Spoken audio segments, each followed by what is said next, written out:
Hello everyone, আপনারা কেমন আছেন? আশা করি আপনারা সবাই ভালো আছেন। আজকে আপনাদেরকে আমি বেসনের বরফি করে দেখাচ্ছি। 2 কাপ বেসন নিয়ে নিয়েছি, 1 কাপ গুঁড়ো দুধ নিয়ে নিয়েছি, হাফ কাপ চিনি নিয়ে নিয়েছি স্বাদ অনুযায়ী, আর 1 কাপ ঘি নিয়ে নিয়েছি, আর এলাচের গুঁড়ো নিয়ে নিয়েছি, আর এখানে কাজু আমন্ড গুঁড়ো করে নিয়েছি। এখন কড়াইটা বসিয়ে 2 কাপ বেসন আমি খালি কড়াইতে ভেজে নেব ভালো করে। 5-6 মিনিটের মতো ভালো করে ভেজে নেব। আর গ্যাসের ফ্লেমটা একদম কম দিয়ে দিতে হবে।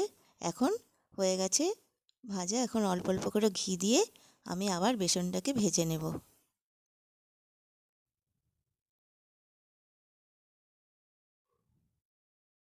খুব সুন্দর একটা ফ্লেভার বেরোবে। আস্তে আস্তে করে আমি সব ঘি দিয়ে এভাবে বেসনটা ভালো করে কম আঁচে ভেজে নেব।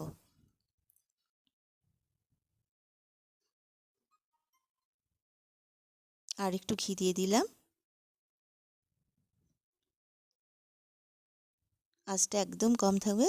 এভাবে আমি সম্পূর্ণ ঘিটা দিয়ে আমি বেসনটা সুন্দর করে ভেজে নিলাম। তারপরে আমি বেসনটা ভাজা হয়ে গেলে একপাশে রেখে আমি চিনির শিরাটা তৈরি করে নেব।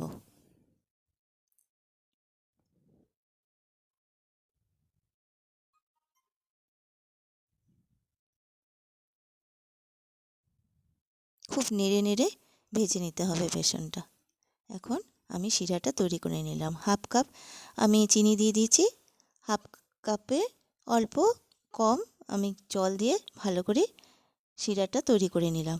শিরাটা সেরকমভাবে তৈরি করতে হবে না, চিনিটা গলে গেলেই হবে। এক তার দু তারে কোনো ব্যাপার নেই। সুন্দর করে চিনিটা গলে গেলে আমি নামিয়ে নেব। এখন সেই বেসনে আমি গ্যাসটা অফ থাকবে, ওই গরমেই হয়ে যাবে। ওই বেসনে আমি অল্প অল্প করে গুঁড়ো দুধ মিশিয়ে আমি নেড়ে নেড়ে একটা ডোয়ে পরিণত করব। দেখুন কালারটা কি সুন্দর চেঞ্জ হয়ে এসছে। আর অনবরত নেড়ে নিতে হবে।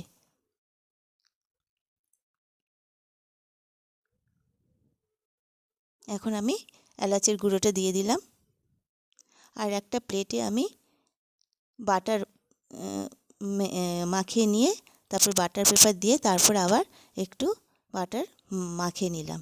এখন চিনি শিরাটা দিয়ে ভালো করে নেড়ে নেব।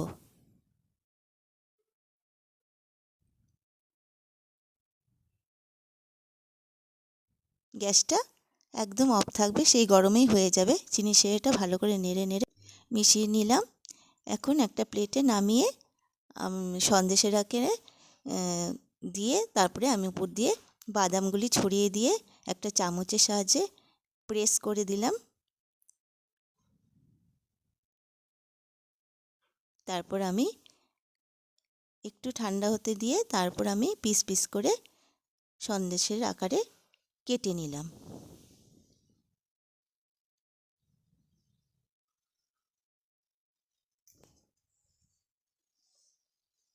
আজকের রেসিপিটা যদি ভালো লেগে থাকে অবশ্যই লাইক শেয়ার করবে।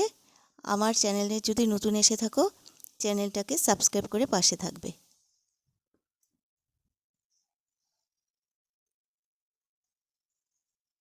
এখন দেখুন পিসগুলি কেটে কেটে নিয়েছি। এখন আমি উঠিয়ে দেখিয়ে দিচ্ছি কেমন হয়েছে। দেখুন কি সুন্দর হয়েছে।